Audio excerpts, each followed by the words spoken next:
Hello dear students, आज हम करने वाले हैं प्रैक्टिस एक्सरसाइज ऑफ अनलेस।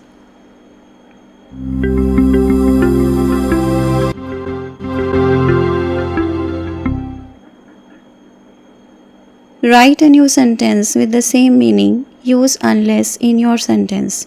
अभी आपके सामने जो सेंटेंसेस आएंगे आपने उन्हें ध्यान से पढ़ना है और एक और नया सेंटेंस बनाना है जिसमें कि आपने अनलेस को यूज़ करना है। ओके, तो चलिए देखते हैं हम फर्स्ट सेंटेंस क्या है जिसे आपने ध्यान से पढ़ना है। इन सेंटेंसेस में आपने ये देखना है कि कंजंक्शन और यूज़ हुई है, ठीक है, लेकिन आपने अनलेस को यूज़ करते हुए एक न्यू सेंटेंस बनाना है। You must work much harder और you won't pass the exam. तो यहाँ पर देखिए और यूज़ करके सेंटेंस बनाया हुआ है, लेकिन आपने जो न्यू सेंटेंस बनाना है उसमें अनलेस यूज़ करना है। तो आप किस तरह से एक न्यू सेंटेंस बना सकते हो, यहाँ पर आपने सेंटेंस लिखना है you won't pass the exam unless you work much harder. Okay, तो ये एक तरह की कंडीशन लगी हुई है यहाँ पर और इस सेंटेंस का मीनिंग है कि आप एग्ज़ाम को पास नहीं करोगे अगर आप और ज़्यादा मेहनत, बहुत ज़्यादा मेहनत नहीं करते हो। ठीक है, तो ये कंडीशन क्या है? कंडीशन है कि आपको और ज़्यादा मेहनत करनी है। नेक्स्ट है लिसन केयरफुली और you won't know what to do.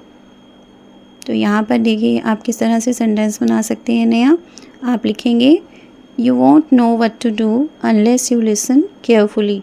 तो यहाँ पर जो कंडीशन है वो क्या है कि आपने ध्यान से सुनना है। इस सेंटेंस का मीनिंग है आपको नहीं पता चलेगा क्या करना है अगर आप ध्यान से नहीं सुनते हो।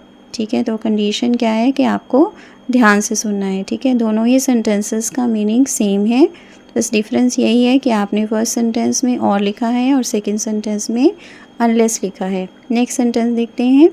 She must apologise to me और I will never speak to her again.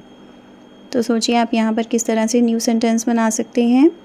यहाँ पर आप लिखेंगे I'll never speak to her again unless she apologizes to me। ठीक है, अपोलोजाइज वर्ड का मीनिंग तो आपको पता ही होगा, माफ़ी मांगना। ठीक है, और इस सेंटेंस का मीनिंग है कि मैं उससे कभी भी बात नहीं करूँगा या नहीं करूँगी अगर वो मुझसे माफ़ी नहीं मांगती है। ठीक है, तो यहाँ पर कंडीशन क्या है? माफ़ी मांगना। अब हम देखते हैं नेक्स्ट।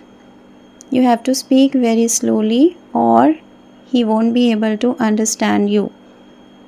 तो यहाँ पर देखिए आप किस तरह से न्यू सेंटेंस बना सकते हैं। यहाँ पर आप लिखेंगे he won't be able to understand you unless you speak very slowly. Okay, इस सेंटेंस का मीनिंग है कि वह आपको नहीं समझ पाएगा या आपकी बात को नहीं समझ पाएगा अगर आप बहुत धीरे से नहीं बोलते हो। ठीक है, तो यहाँ पर कंडीशन क्या है कि धीरे से बोलना है, बहुत धीरे से बोलना है। ओके, आई होप आपको अच्छी तरह से क्लियर हो रहा है कि आपने किस तरह से अनलेस को यूज़ करना होता है सेंटेंस में। आपने ध्यान से देखना है। देखिए first part of the sentence में हमने विल यूज़ किया है, विल की नेगेटिव फॉर्म को आपने यूज़ किया है, वॉन्ट लिखा है यहाँ पर। वॉन्ट का मीनिंग होता है विल नॉट। और सेकेंड पार्ट ऑफ सेंटेंस में आपने क्या लिखा है? अनलेस के बाद आपने सिंपल प्रेजेंट टेंस को यूज़ किया है।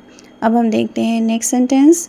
The company must offer me more money और I am going to look for another job. तो यहाँ पर आप किस तरह से न्यू सेंटेंस बना सकते हैं। यहाँ पर आप लिखेंगे I am going to look for another job unless the company offers me more money.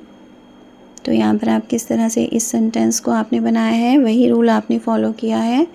और यहाँ पर सेंटेंस क्या है, इसका मीनिंग क्या है? इसका मीनिंग है कि मैं एक नई जॉब ढूंढने जा रहा हूँ या जा रही हूँ अगर कंपनी मुझे और मनी ऑफ़र नहीं करती है। देखिए यहाँ पर हमने एम गोइंग लिखा हुआ है, लेकिन इसका मीनिंग क्या है? आप कहना चाह रहे हो कि आप फ्यूचर में क्या करने वाले हो।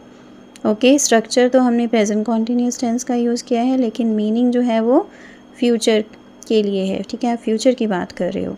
आई होप आपको आज का लेसन अच्छे से समझ में आ गया है। Thanks for watching, keep learning, see you in the next video. Please subscribe to my channel if you haven't done it yet and please give me your comments. Thank you.